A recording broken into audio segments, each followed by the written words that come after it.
नाज़रीन, आप देख रहे हैं एयर एकेडमी चैनल। मुअम्मर ने खबर दी, उन्हें हम्माम ने और उनसे अबू हुरैरा रज़ियल्लाहु अन्हु ने बयान किया कि रसूलुल्लाह सल्लल्लाहु अलैहि वसल्लम ने फरमाया, इंसान के हर एक जोड़ पर सदका लाजिम होता है। हर दिन जिसमें सूरज तुलू होता है, फिर अगर वो इंसानों के दरमियान इंसाफ कर दे तो ये भी एक सदका है। और किसी को सवारी के मामले में अगर मदद पहुंचाए इस तरह पर कि उसे इस पर सवार कराए या उसका सामान उठाकर रख दे तो ये भी एक सदका है। और अच्छी बात मुंह से निकालना भी एक सदका है। और हर कदम जो नमाज के लिए उठता है वो भी सदका है। और अगर कोई रास्ते से किसी तकलीफ देने वाली चीज़ को हटा दे तो ये भी एक सदका है। सही बुखारी हदीस नंबर 2989। अब्दुल्लाह बिन मसलमा ने बयान किया, उनसे इमाम मालिक ने, उनसे नाफे ने और उनसे अब्दुल्लाह बिन उमर रज़ियल्लाहु अन्हु ने कि रसूलुल्लाह सल्लल्लाहु अलैहि वसल्लम ने दुश्मन के इलाक़े में कुरान मजीद लेकर जाने से मना फरमाया था। सही बुखारी हदीस नंबर 2990।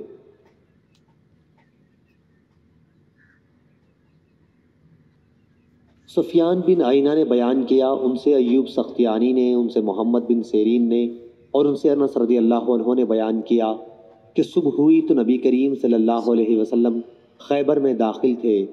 इतने में वहाँ के रहने वाले यहूदी फावड़े अपनी गर्दनों पर लिए हुए निकले। जब हज़रत सल्लल्लाहु अलैहि वसल्लम को मैं आपके लश्कर के देखा तो चिल्ला उठे कि ये मोहम्मद लश्कर के साथ आ गए, मोहम्मद लश्कर के साथ, मोहम्मद लश्कर के साथ सल्लल्लाहु अलैहि वसल्लम। चुनाचा वो सब भागकर कला में पनाहगुज़ी हो गए। उस वक्त नबी करीम सल्लल्लाहु अलैहि वसल्लम ने अपने हाथ उठाए और नारे तकबीर बुलंद फरमाया।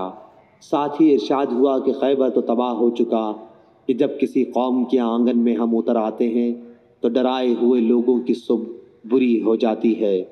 और अनस रज़ियल्लाहु अन्हु ने बयान किया कि हमको गधे मिल गए और हमने उन्हें ज़िबाह करके पकाना शुरू कर दिया कि नबी करीम सल्लल्लाहु अलैहि वसल्लम के मुनादी ने पुकारा कि अल्लाह और उसके रसूल सल्लल्लाहु अलैहि वसल्लम तुम्हें गधे के गोश्त से मना करते हैं। चुनाचा हांडियों में जो कुछ था सब उलट दिया गया। इस रिवायत के मुताबिक अली ने सुफियान से की है कि रसूल अल्लाह सल्लल्लाहु अलैहि वसल्लम ने अपने दोनों हाथ उठाए थे। सही बुखारी हदीस नंबर 2991।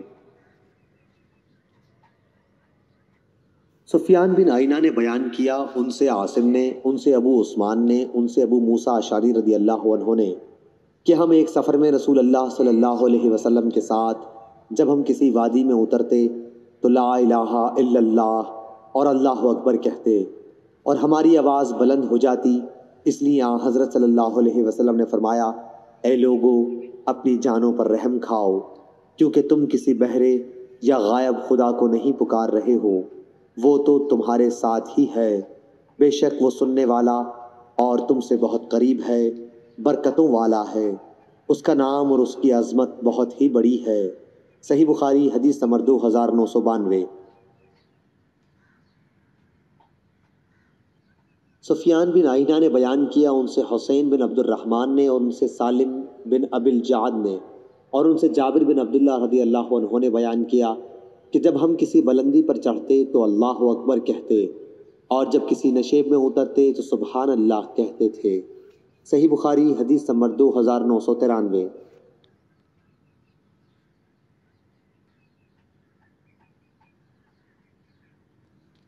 अब्दुल अजीज़ बिन अबी सलमा ने बयान किया, उनसे सालेह बिन कैसान ने, उनसे सालिम बिन अब्दुल्लाह ने और उनसे अब्दुल्लाह बिन उमर रज़ियल्लाहु अन्हु ने बयान किया कि जब नबी करीम सल्लल्लाहु अलैहि वसल्लम हज या उम्रा से वापस होते, जहाँ तक मैं समझता हूँ यूँ कहा, जब आप जहाज से लौटते तो जब भी आप किसी बुलंदी पर चढ़ते या नशेब से कंकरीले मैदान में आते तो 3 मरतबा अल्लाहु अकबर कहते, फरमाते अल्लाह के सिवा और कोई माबूद नहीं, वो एक है, उसका कोई शरीक नहीं, मुल्क उसका है और तमाम तारीफ़ें उसी के लिए हैं और वो हर काम पर कुदरत रखता है।